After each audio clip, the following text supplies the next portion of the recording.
Assalamualaikum warahmatullahi wabarakatuh. Selamat pagi anak-anak. Bagaimana kabar kalian?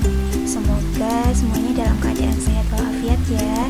Dan semoga kita selalu diberikan perlindungan oleh Allah. Alhamdulillah jumpa lagi ya dengan Ibu. Meskipun masih dalam keadaan virtual, tapi kita patut bersyukur karena meskipun dengan keadaan virtual seperti ini, kita dapat melangsungkan pembelajaran. Nah, pada pagi hari ini kita akan membahas materi selanjutnya. Setelah minggu lalu kita sudah belajar mengenai sejarah penemuan, ciri-ciri, serta struktur dan bentuk virus. Maka pada pagi hari ini kita akan lanjut ke materi replikasi virus dan juga peranan virus dalam kehidupan manusia. Nah, tujuan pembelajaran pada pagi hari ini, peserta didik diharapkan dapat menjelaskan seperti apa replikasi virus, daur litik dan juga daur lisogenik serta peranan virus dalam kehidupan manusia melalui pembelajaran discovery learning. Nah, untuk KD-nya sebenarnya kita sudah masuk ke KD 4.4 yaitu melakukan kampanye.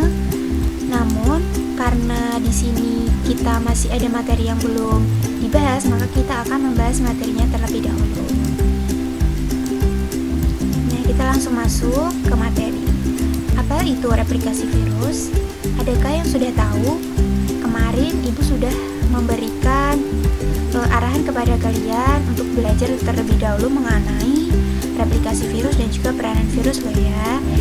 Nah, makanya Ibu memberikan kalian perintah untuk belajar terlebih dahulu supaya pada pembelajaran pagi hari ini kalian sudah memiliki bekal supaya kalian tidak blank.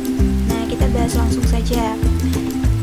Virus itu memiliki beberapa ciri utama seperti yang sudah kita bahas di pertemuan minggu lalu.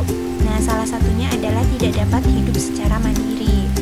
Nah, virus itu tidak dapat berkembang biak tanpa inang yang ditempatinya. Mengapa bisa begitu? Nah, pada dasarnya virus itu berkembang biak dengan cara memanfaatkan sel dari organisme yang ditempatinya. Kemudian, mengapa virus bereplikasi dengan menempel pada sel inang? Nah, hal ini dilakukan dengan alasan bahwa virus itu memiliki struktur yang sangat sederhana, sehingga untuk melengkapi bagian-bagian yang diperlukan dalam proses replikasinya, virus memanfaatkan bagian yang terdapat pada sel inangnya. Untuk dapat mereplikasi asam nukleat dan mensintesis protein selubungnya, virus membutuhkan protoplasma yang diambil dari sel inangnya. Sebagai konsekuensinya, sel yang telah diambil protoplasmanya akan rusak. Nah, setelah sel inangnya rusak dan berhasil mereplikasi dirinya, virus akan berpindah menuju sel yang lain. Begitu seterusnya. Nah, replikasi virus ini dibagi atau dibedakan menjadi dua siklus. Yang pertama adalah siklus litik. Yang kedua adalah siklus lisogenik. Nah, untuk siklus litik itu ada 5 tahap, kemudian untuk siklus lisogenik itu ada 8 tahap. Yang pertama adalah siklus atau daur litik. Nah, di sini siklus litik atau daur litik merupakan cara reproduksi virus yang utama. Siklus litik ini menyebabkan hancurnya sel inang yang terinfeksi. Litik terjadi pada saat virus-virus baru yang utuh telah terbentuk. Nah, kemudian bagaimana sih tahapan dan juga urutan dari daur litik? Nah, untuk tahapannya itu ada absorpsi, injeksi, sintesis, perakitan, dan juga tahapan lisis. Nah, yang pertama ada tahap absorpsi atau tahap penempelan. Nah, pada tahap ini virus akan menempel pada sel inang dengan ikatan khusus antara kapsid protein virus dengan reseptor pada permukaan sel inang. Nah, ikatan khusus ini akan membuat virus hanya dapat menempel pada sel inang tertentu. Apabila tidak cocok, maka virus tidak dapat menempel. Seperti itu ya. Contohnya itu virus HIV.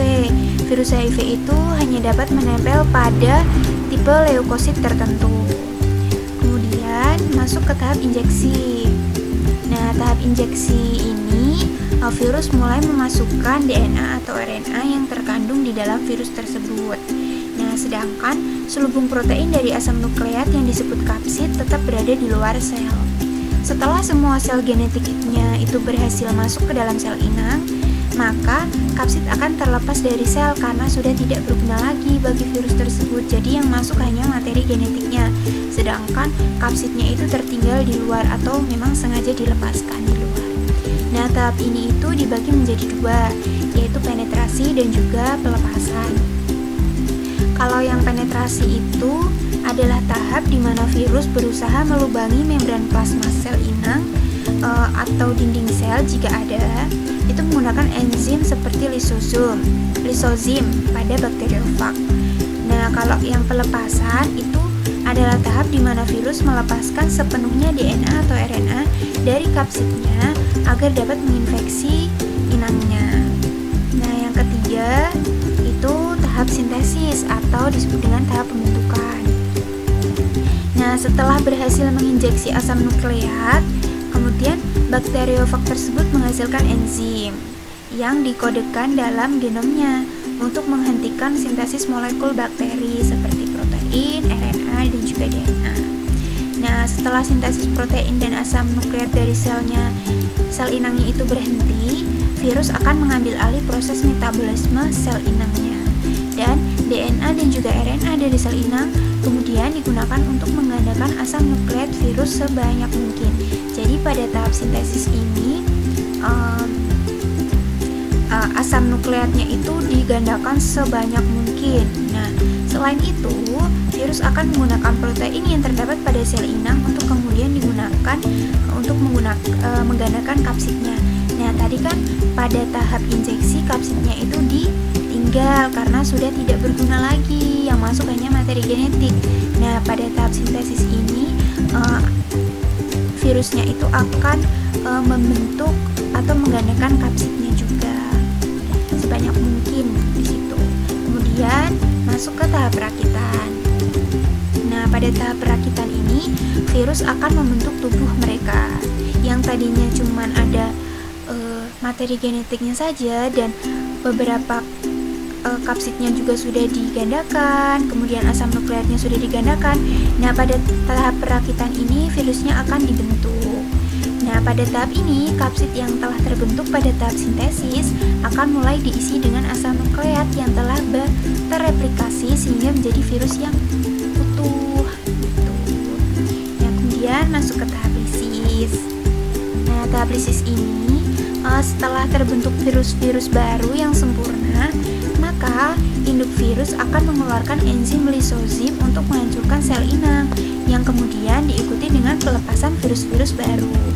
Nah, virus-virus baru yang dilepaskan pada satu kali daur berkisar antara 100 sampai 200 virus. Nah, virus baru ini kemudian akan mencari sel lain untuk kemudian melanjutkan daur hidup mereka. Jadi siklusnya seperti itu ya, dan akan berlanjut seperti itu. Karena yang namanya siklus itu kan akan kembali seperti semula. Jadi tahapnya ya seperti itu gitu. Nah, kemudian ini ada replikasi virus daur litik juga ya yang sudah Ibu jelaskan tadi. Ada absorpsi, penetrasi, sintesis, perakitan, dan litik. Nah, kalau kalian kesusahan dalam menghafalkan urutannya, Ibu sudah memberikan singkatannya nih. Jadi ada anesiplit. Nah, kalau kalian ditanya replikasi virus siklus litik itu tahapannya apa saja, coba diurutkan. Nah, kalian tinggal menghafalkan aja nih. Anesiplit, A untuk absorpsi, N untuk penetrasi, terus C untuk sintesis, P untuk perakitan, dan litnya untuk litik. Kemudian, nah di sini ini ada tahapan dari siklus litik tadi ya. Jadi pada tahap absorpsi ya, ini serat ekor dan juga seludang ekor berikatan dengan reseptor membran sel. Kemudian akan dipenetrasi, masuk ke tahap kedua yaitu penetrasi. Nah, DNA fagnya itu meninggalkan kapsid menuju sel inang karena kapsidnya itu sudah tidak berguna lagi. Nah, kemudian di tahap ketiga itu tahap sintesis itu DNA fagnya diproduksi bersama protein fag. Nah, kemudian dirakit dengan perangkat virus seperti kapsidnya diproduksi nih ya, seperti ini.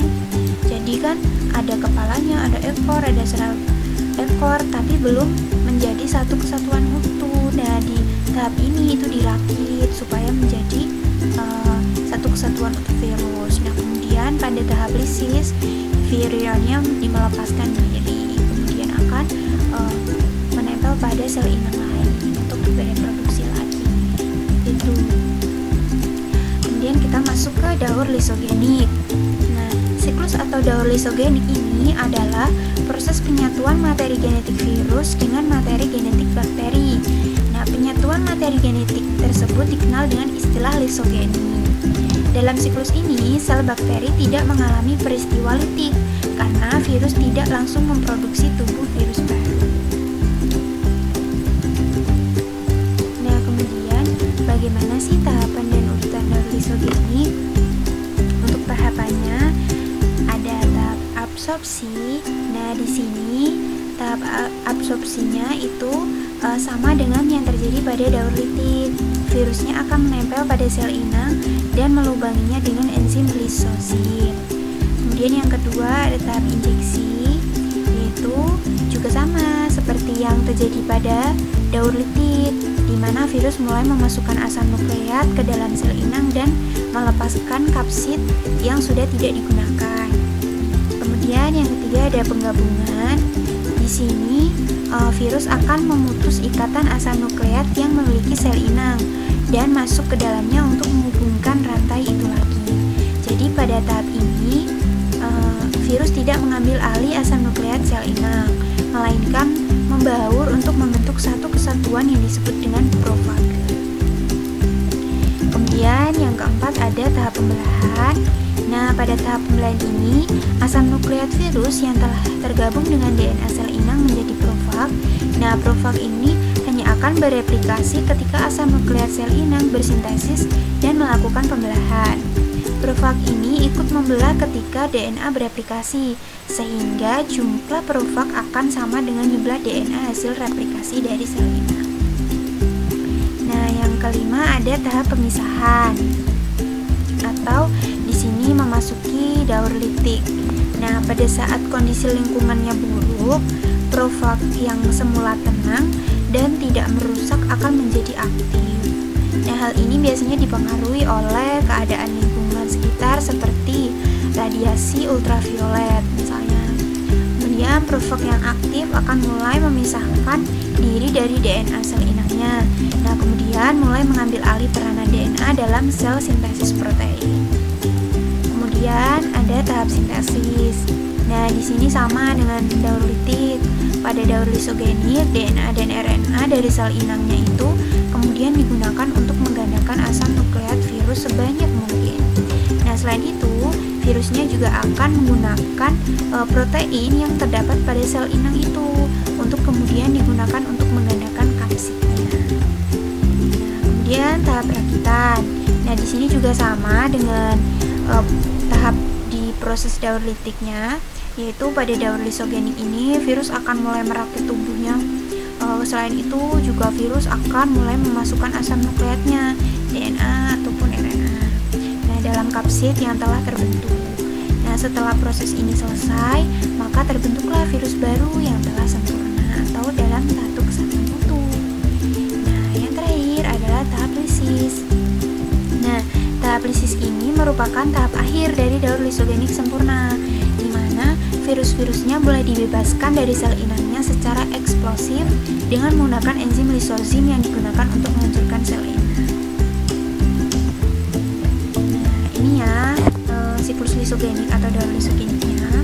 Jadi ada fase absorpsi yang pertama, kemudian fase injeksi, kemudian fase penggabungan, dan kemudian fase pembelahan, kemudian fase pemisahan. Jadi fase pemisahan dan fase eklifase ini sama ya.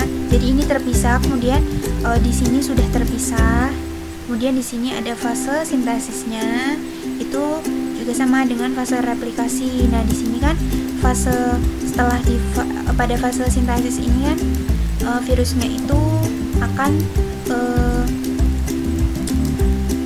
masuk ke fase perakitan. Jadinya itu dari asam nukleatnya, dari kapsidnya itu dibentuk, kemudian dirakit oleh pada tahap perakitan gitu. Terus setelah itu masuk ke tahap lisis.